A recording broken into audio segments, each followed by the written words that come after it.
चलिए जानते हैं देश और दुनिया के सिलेक्टेड काम की और महत्वपूर्ण 50 बड़ी खबरों को सिर्फ 10 मिनट में। पर अभी तक आपने इस वीडियो को लाइक नहीं किया है तो लाइक कर दीजिए। हम श्री राम की मर्यादा और सीमाओं की रक्षा दोनों जानते हैं। हमें राम के विचारों का भारत बनाना है। बुराई पर अच्छाई की जीत वाले त्योहार विजयदशमी पर द्वारका की रामलीला में बोले पीएम मोदी। 7,000 रुपए बोनस, 4% डीए। दिवाली से पहले राज्य कर्मचारियों को बड़ा तोहफा देगी उत्तर प्रदेश की योगी सरकार। राष्ट्रीय स्वयंसेवक संघ के स्थापना दिवस के अवसर पर भाजपा ने कांग्रेस पर आरएसएस के खिलाफ साजिश रचने का आरोप लगाते हुए कहा कि 26/11 आतंकी हमले के बाद तत्कालीन कांग्रेस सरकार ने उस आतंकी हमले का पूरा दोष आरएसएस पर मढ़ने की साजिश रची थी। अधिक महिला अंतरिक्ष यात्री मेरी योजना का हिस्सा। इसरो प्रमुख एस सोमनाथ ने विजयदशमी पर महिला सशक्तिकरण पर दिया जोर। रूस के राष्ट्रपति व्लादिमीर पुतिन को आया हार्ट अटैक। घर में पर्स पर गिरे मिले, अब स्थिर है तबीयत। सुरक्षा तंत्र को मजबूत करने के अलावा कोई विकल्प नहीं। चीन सीमा के नजदीक अरुणाचल प्रदेश के तवांग में बोले रक्षा मंत्री राजनाथ सिंह। तेजी से बढ़ रहा है चक्रवाती तूफान हामुन। आईएमडी ने मणिपुर, मिजोरम, त्रिपुरा और मेघालय में भारी बारिश का अलर्ट किया जारी। एशियन पारा गेम्स 2023 में दीप्ति जीवांजी ने महिला T20 400 मीटर प्रतियोगिता 56.69 सेकंड में जीत दर्ज करके गोल्ड मेडल में रचा इतिहास। केंद्रीय कृषि मंत्री नरेंद्र सिंह तोमर मध्य प्रदेश के ग्वालियर शहर में भाजपा के मीडिया सेंटर का उद्घाटन करने के बाद संवाददाताओं से कहा, हमारी लड़ाई सिर्फ कांग्रेस के खिलाफ नहीं है बल्कि उन ताकतों के खिलाफ भी है जो देश को तोड़ना और सनातन धर्म को नष्ट करना चाहती है। अफ्रीका में कुल बिजली की जितनी खपत उतने से भारत में सिर्फ चलेंगे एसी 9 गुना बढ़ेगी मांग। भारत की गुलामी का कारण जात पात, ऊंच नीच, छुआछूत। समाजवादी पार्टी नेता स्वामी प्रसाद मौर्य ने सामाजिक परिवर्तन की लड़ाई का आह्वान करते हुए दिया बयान। 2030 तक जापान को भी पीछे छोड़ देगा भारत, बन सकता है एशिया की दूसरी सबसे बड़ी अर्थव्यवस्था। पढ़ाई को और बेहतर बनाने के लिए हरियाणा के 124 स्कूल पीएम श्री में होंगे तब्दील। सीएम खट्टर 25 अक्टूबर को करेंगे योजना का शुभारंभ। दिल्ली में प्रदूषण को रोकने के लिए केजरीवाल सरकार कर रही 15 सूत्रीय विंटर एक्शन प्लान पर काम। पर्यावरण मंत्री गोपाल राय ने दी जानकारी। इजराइल हमास जंग के बीच गाजा पट्टी में बंधक बनाए गए 50 विदेशी बंधकों को रिहा करेगा हमास। गाजा पहुंची रेड क्रॉस टीम, इजराइल ने रोके हमले। 30 अक्टूबर को छत्तीसगढ़ में दुर्ग का गढ़ जीतने के लिए बीजेपी कांग्रेस के चुनावी अभियान को करेंगे संबोधित। युवाओं की मांगों को नजरअंदाज न करें। युवा संघर्ष यात्रा में शरद पवार ने महाराष्ट्र सरकार को घेरा। हमास के 7 अक्टूबर के बर्बरतापूर्ण हमले से तबाह होकर भी अपने मिशन में हमास कामयाब। दुनिया के सामने ला दी इजराइल की सच्चाई। मोदी सरकार के लिए आईना है मोहन भागवत का भाषण। कांग्रेस ने बीजेपी पर साधा निशाना। हमारे सीएम ऐसे ही व्याकुल है। अखिलेश के पीएम कैंडिडेट वाले पोस्टर पर लोक जनशक्ति पार्टी रामविलास के राष्ट्रीय अध्यक्ष चिराग का नीतीश पर तंज। भारत ने पहले ब्रिटेन और फ्रांस को पछाड़ा, अब जापान की बारी। अर्थव्यवस्था की रफ्तार जबरदस्त, 2030 तक टूटेगा बड़ा रिकॉर्ड। धर्मशाला में विराट कोहली से मिले हिमाचल प्रदेश के सीएम सुक्खू, बोले इस बार क्रिकेट वर्ल्ड कप भारतीय टीम के नाम ही होने वाला है। कुछ लोग नहीं चाहते भारत अपने दम पर खड़ा हो। भागवत ने सांस्कृतिक मार्क्सवादियों पर बोला हमला। 180 दिन की ट्रेनिंग में कैसे तैयार होंगे बेहतर सिपाही। रिटायर्ड कर्नल ने अग्निवीर योजना पर उठाए सवाल।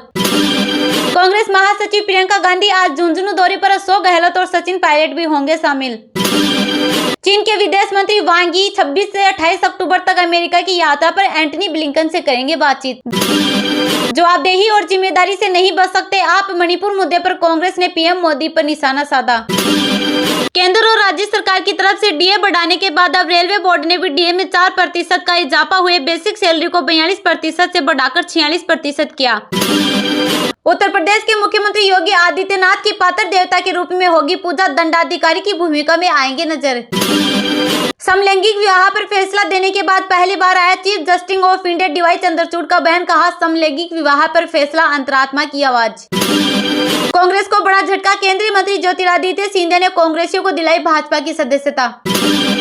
वैदिक ज्योतिष के अनुसार 30 साल बाद बना दुर्लभ संयोग। 28 अक्टूबर 2023 को चंद्र ग्रहण और शरद पूर्णिमा एक साथ। वृष, मिथुन, कर्क राशियों को मिलेगा खजाना। महाराष्ट्र में भारतीय जनता पार्टी के नेता और विधायक नीलेश राणे ने सक्रिय राजनीति से दूर होने का किया ऐलान। यूपी में डेंगू के मामले पहुंचे 16,000 के पार। लखनऊ में अब तक दर्ज हुए 1460 केस। मुगल मस्जिद में नमाज पर रोक के खिलाफ दायर याचिका पर अदालत 1 दिसंबर को करेगी सुनवाई।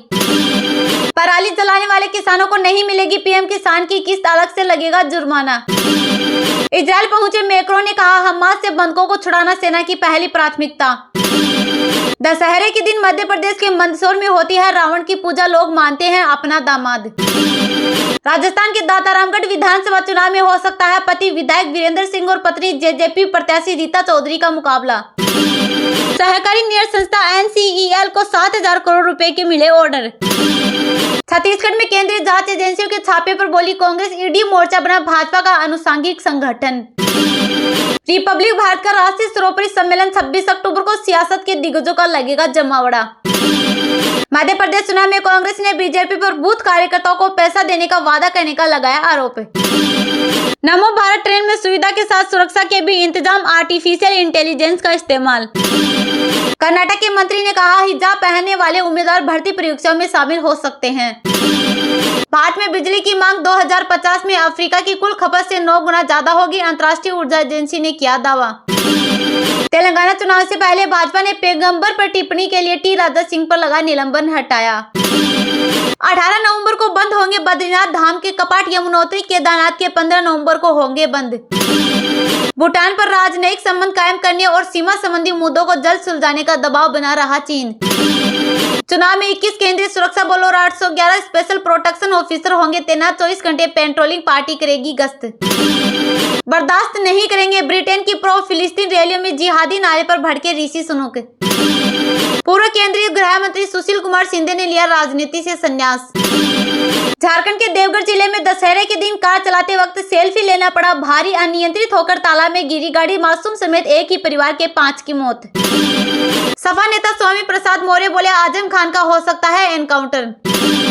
बॉलीवुड एक्टर अनुपम खेर महानवमी की जगह रामनवमी की बधाई देने पर लोगों ने उन्हें ट्रोल करते हुए बताया नकली हिंदू। 4 साल के 100 निर्वासन के बाद लंदन से लौटने पर पहली बार कोर्ट में पेश हुए नवाज शरीफ, तोशाखाना केस में मिली राहत। इजरायल ने अभिनेत्री कार्यकर्ता मेसा अबद अल हादी को किया गिरफ्तार, हमास का समर्थन करने का लगाया आरोप। दशहरा पर शाहिद कपूर का फैंस को तोहफा, अपकमिंग फिल्म देवा का फर्स्ट लुक किया जारी, अगले वर्ष दशहरा 2023 के दिन सिनेमाघरों में देगी दस्तक। फोटोग्राफी के लिए दे रहे थे रोमांटिक पोज, नाचते नाचते स्टेज पर गिर पड़े दुल्हा दुल्हन। हम श्री राम की मर्यादा और सीमाओं की रक्षा दोनों जानते हैं, हमें राम के विचारों का भारत बनाना है। बुराई पर अच्छाई की जीत वाले त्योहार विजयदशमी पर द्वारका की रामलीला में बोले पीएम मोदी। आज देश भर में विजयदशमी का त्योहार मनाया जा रहा है। पीएम मोदी दिल्ली के द्वारका के रामलीला मैदान में विजयदशमी कार्यक्रम में हिस्सा लिया और रावण दहन किया। कार्यक्रम में रावण, कुंभकर्ण और मेघनाथ के अलावा एक अन्य पुतले का भी दहन किया गया। यह पुतला महिलाओं के खिलाफ होने वाले अपराधों के विरोध में तैयार किया गया। यहाँ पहुंचकर पीएम ने पहले पूजा अर्चना की। यहाँ जनता को संबोधित करते हुए कहा कि पीएम मोदी ने यहाँ कहा कि पूरे देश को विजयदशमी की बधाई देता हूँ। बुराई पर अच्छाई की विजय का पर्व है। हम हर वर्ष रावण दहन करते हैं, लेकिन इतना ही काफी नहीं है। ये पर्व संकल्पों को दोहराने का भी पर्व है। हम इस बार विजयदशमी मना रहे हैं जब चंद्रमा पर हमारी विजय को 2 महीने पूरे हुए हैं। विजयदशमी पर शस्त्र पूजा का भी प्रावधान है। शस्त्रों की पूजा अधिपत्य के लिए नहीं, रक्षा के लिए की जाती है। पीएम मोदी ने कहा, आज हमें सौभाग्य मिला है कि भगवान राम का भव्य मंदिर बनते हुए देख रहे हैं। अयोध्या में अगली बार रामनवमी पर लोगों को हर्षित करने वाला पल होगा। राम मंदिर में भगवान राम के विराजमान के बस कुछ ही महीने बचे हैं। शताब्दियों के बाद भगवान राम मंदिर में विराजमान होंगे। प्रधानमंत्री ने कहा, अगली रामनवमी पर रामलला के मंदिर में गुंजा हर्ष और पूरे विश्व को खुश करने वाला है। आज प्रभु का भव्यतम मंदिर बनता देख रहे हैं। भगवान राम की जन्मभूमि पर बन रहा मंदिर सदियों की प्रतीक्षा के हम भारतीयों की विजय का प्रतीक है। राम मंदिर में भगवान राम के विराजमान के बस कुछ ही महीने बचे हैं। बस राम भगवान आने ही वाले हैं। उस हर्ष की परिकल्पना कीजिए जब उस मंदिर में भगवान राम की प्रतिमा विराजेगी। राष्ट्रीय स्वयंसेवक संघ के स्थापना दिवस के अवसर पर भाजपा ने कांग्रेस पर आरएसएस के खिलाफ साजिश रचने का आरोप लगाते हुए कहा कि 26/11 आतंकी हमले के बाद तत्कालीन कांग्रेस सरकार ने उस आतंकी हमले का पूरा दोष आरएसएस पर मंडने की साजिश रची थी। भाजपा ने कांग्रेस पर तुष्टीकरण की राजनीति में अंधे होने का आरोप लगाते हुए सोनिया गांधी, राहुल गांधी और तत्कालीन प्रधानमंत्री मनमोहन सिंह की आलोचना करते हुए कहा कि मुंबई में 26/11 आतंकी हमले के बाद तुष्टीकरण की राजनीति के कारण कांग्रेस एक विशेष वोट बैंक को संतुष्ट करने के लिए यह साबित करने पर तुली हुई थी कि 26/11 का यह आतंकी हमला पाकिस्तान ने नहीं बल्कि राष्ट्रीय स्वयंसेवक संघ ने करवाया था। भाजपा ने अपने आधिकारिक सोशल मीडिया अकाउंट्स पर सोनिया गांधी, राहुल गांधी और मनमोहन सिंह की तस्वीरों वाले पोस्टर को साझा करते हुए कहा, तुष्टीकरण में आंधी कांग्रेस सरकार 26/11 आतंकी हमले के बाद आरएसएस पर पूरा दोष मंडने की साजिश रच रही थी। पोस्टर में भाजपा ने कांग्रेस की प्राथमिकता पर कटाक्ष करते हुए कहा कि कांग्रेस की प्राथमिकता देश नहीं बल्कि एक परिवार था, इसलिए कांग्रेस की सरकार मुंबई में हुए आतंकी हमले के बाद यह साबित करने पर तुली हुई थी कि आतंकी हमला पाकिस्तान ने नहीं बल्कि आरएसएस ने करवाया था, क्योंकि यह परिवार यह नहीं चाहता था कि एक विशेष वोट बैंक उनसे नाराज हो जाए।